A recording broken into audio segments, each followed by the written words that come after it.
Hello ಸ್ನೇಹಿತರೆ, ಎಲ್ಲರಿಗೂ ನಮಸ್ಕಾರ. ಕಾವ್ಯ ಯೂಟ್ಯೂಬ್ ಚಾನಲ್ಗೆ ಸ್ವಾಗತ. ಈ ದಿನ ನಾನು ಚಪಾತಿ ಜೊತೆ ಪೂರಿ ಜೊತೆ ಇಲ್ಲ ಸೈಡ್ ಡಿಶ್ ಆಗಿ ಏನಾದರೂ ಪಲ್ಯ ಮಾಡ್ಕೋಬೇಕಂದ್ರೆ ಈ ಥರ ಸ್ವೀಟ್ ಕುಂಬಳಕಾಯಿ ತೊಗೊಂಡು ಈ ಥರ ಪಲ್ಯ ಮಾಡ್ಕೊಳ್ಳಿ. ತುಂಬ ಸಿಂಪಲ್ಲಾಗಿ ಕೇವಲ 10 ನಿಮಿಷದಲ್ಲಿ ರೆಡಿ ಆಗುತ್ತೆ ಈ ಪಲ್ಯ. ನೋಡಿ ಎಷ್ಟು ಚೆನ್ನಾಗಿದೆ ಅಂತ. ನೋಡಿ ಚಪಾತಿಗೆ ಈ ಥರ ಪಲ್ಯ ಮಾಡ್ಕೊಳ್ಳಿ. ನೋಡಿ ಚಪಾತಿ ನೋಡಿ ಸಾಫ್ಟಾಗಿದೆ ಅಂತ.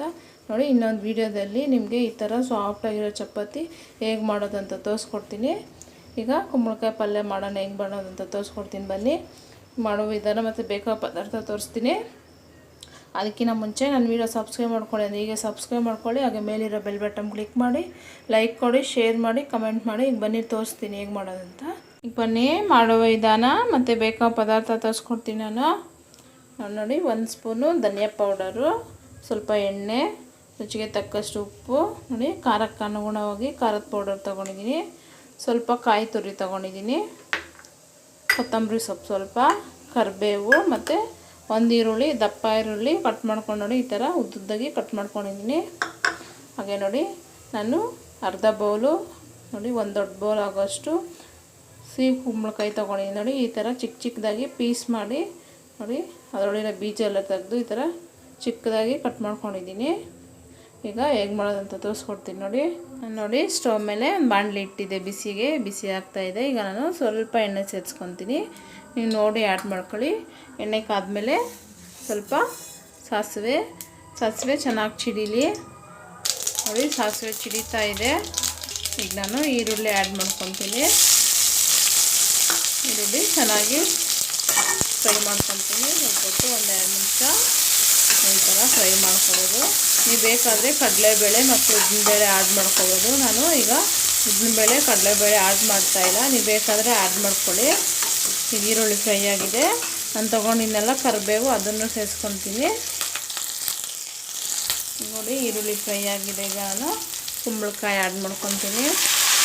ಈಗ ಚೆನ್ನಾಗಿ ಇದನ್ನ ಮಿಕ್ಸ್ ಮಾಡಬೇಕು.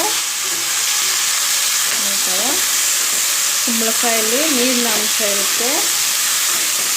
ಬೇಸಿಗೆಗೆ ಈ ಥರ ಪಲ್ಯ ಮಾಡ್ಕೊಳ್ಳಿ, ಚಪಾತಿಗೆ ಪೂರಿಗೆ. ನೋಡಿ ಇವಾಗ ಚೆನ್ನಾಗಿ ಎಲ್ಲ ಹೊಂದ್ಕೊಳ್ಳೋ ಹಾಗೆ ಈರುಳ್ಳಿ ಇದೆಲ್ಲ ಚೆನ್ನಾಗಿ ಮಿಕ್ಸ್ ಮಾಡ್ಕೊತೀನಿ. ಈ ಥರ ಚೆನ್ನಾಗಿ ಮಿಕ್ಸ್ ಮಾಡ್ಕೋಬೇಕು 1-2 ನಿಮಿಷ. ಈಗ ನಾನು ರುಚಿಗೆ ತಕ್ಕಷ್ಟು ಉಪ್ಪು ಸೇರಿಸ್ಕೊತೀನಿ. ನೀವು ನೋಡಿ ಆ್ಯಡ್ ಮಾಡ್ಕೊಳ್ಳಿ. ಈಗ ಇನ್ನೊಂದು ಸ್ವಲ್ಪ ಚೆನ್ನಾಗಿ ಮಿಕ್ಸ್ ಮಾಡಿ ಈ ಥರ ನೋಡಿ ನಾನು ಇದು ಕ್ಲೋಸ್ ಮಾಡಿ ನಾನು ನೀರೇನು ಹಾಕ್ಕೊಂಡಿರೇ ಕ್ಲೋಸ್ ಮಾಡಿ 2 ನಿಮಿಷ ಬೇಯಿಸ್ಕೊತೀನಿ ಇದನ್ನು. ಈಗ ಓಪನ್ ಮಾಡಿ ನೋಡೋಣ.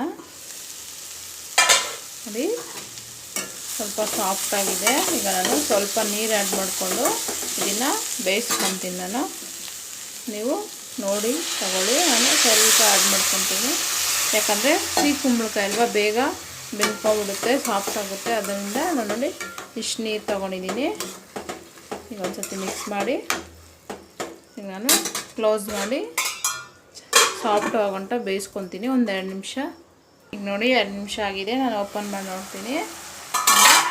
ನೀರಿನ ಅಂಶ ಎಲ್ಲ ಬಾಯ್ಲ್ ಆಗಿದೆ. ನೋಡಿ ಕುಂಬಳಕಾಯಿನೂ ಸಾಫ್ಟಾಗಿ ಬೆಂದಿದೆ. ಈಗ ನಾನು ತೊಗೊಂಡಿರೋ ಮಸಾಲೆ ಆ್ಯಡ್ ಮಾಡ್ಕೊಳ್ಳೋಣ. ನಾನು ಖಾರಕ್ಕೆ ಅನುಗುಣವಾಗಿ ಖಾರದ ಪೌಡರ್ ತೊಗೊಂಡಿದ್ದೀನಿ, ಸ್ವಲ್ಪ 1 ಸ್ಪೂನ್ ಧನಿಯಾ ಪೌಡರು, ಕೊತ್ತಂಬರಿ ಸೊಪ್ಪು ಮತ್ತು ಕಾಯಿ ತುರಿ ತೊಗೊಂಡಿದ್ದೆ ಅದನ್ನು ಸೇರಿಸ್ಕೊತೀನಿ. ಈಗ ಇದನ್ನೆಲ್ಲ ಚೆನ್ನಾಗಿ ಮಿಕ್ಸ್ ಮಾಡ್ಕೊಬೇಕು. ಈ ಥರ ನೋಡಿ ಇದನ್ನೆಲ್ಲ ನೀಟಾಗಿ ಮಿಕ್ಸ್ ಮಾಡ್ಕೊಬಿಡ್ತೀನಿ. ಈಗ ನೋಡಿ ನಾನು ಮಸಾಲೆ ಎಲ್ಲ ಆ್ಯಡ್ ಮಾಡ್ಕೊಂಡಿದ್ದೆಲ್ಲ ಚೆನ್ನಾಗಿ ಮಿಕ್ಸ್ ಮಾಡ್ಕೊಂಡಿದ್ದೀನಿ. ಈಗ ಸ್ವೀಟ್ ಕುಂಬಳಕಾಯಿ ಪಲ್ಯ ರೆಡಿಯಾಗಿದೆ. ನಾನೀಗ ಚಪಾತಿ ಜೊತೆ ಸರ್ವ್ ಮಾಡ್ತೀನಿ ನೋಡಿ. ಈಗ ನೋಡಿ ನಾನು ಚಪಾತಿ ಜೊತೆ ಸರ್ವ್ ಮಾಡಿದ್ದೀನಿ. ತುಂಬ ರುಚಿಯಾಗಿರುತ್ತೆ. ನೀವು ಒಂದು ಸರ್ತಿ ಟ್ರೈ ಮಾಡಿ. ನಿಮಗೂ ಈ ರೆಸಿಪಿ ಇಷ್ಟ ಆದಲ್ಲಿ ಮನೆಯಲ್ಲಿ ಟ್ರೈ ಮಾಡಿ, ಟೇಸ್ಟ್ ನೋಡಿ, ಹಾಗೆ ಕಮೆಂಟ್ ಮಾಡಿ, ಲೈಕ್ ಕೊಡೋದು ಮರಿಬೇಡಿ. ನೋಡಿ ಚಪಾತಿ ನೋಡಿ ಎಷ್ಟು ಸಾಫ್ಟಾಗಿ, ನೋಡಿ ಉಂಡೆ ಮಾಡಿದ್ರೆ ನೋಡಿ ಎಷ್ಟು ಸಾಫ್ಟಾಗಿದೆ ಅಂತ. ಈ ಥರ ಸಾಫ್ಟಾಗಿರೋ ಚಪಾತಿ ಹೇಗೆ ಮಾಡೋದು ಅಂತ ಇನ್ನೊಂದು ವೀಡಿಯೋದಲ್ಲಿ ತೋರಿಸ್ತೀನಿ. ಈಗ ಬಾಯ್.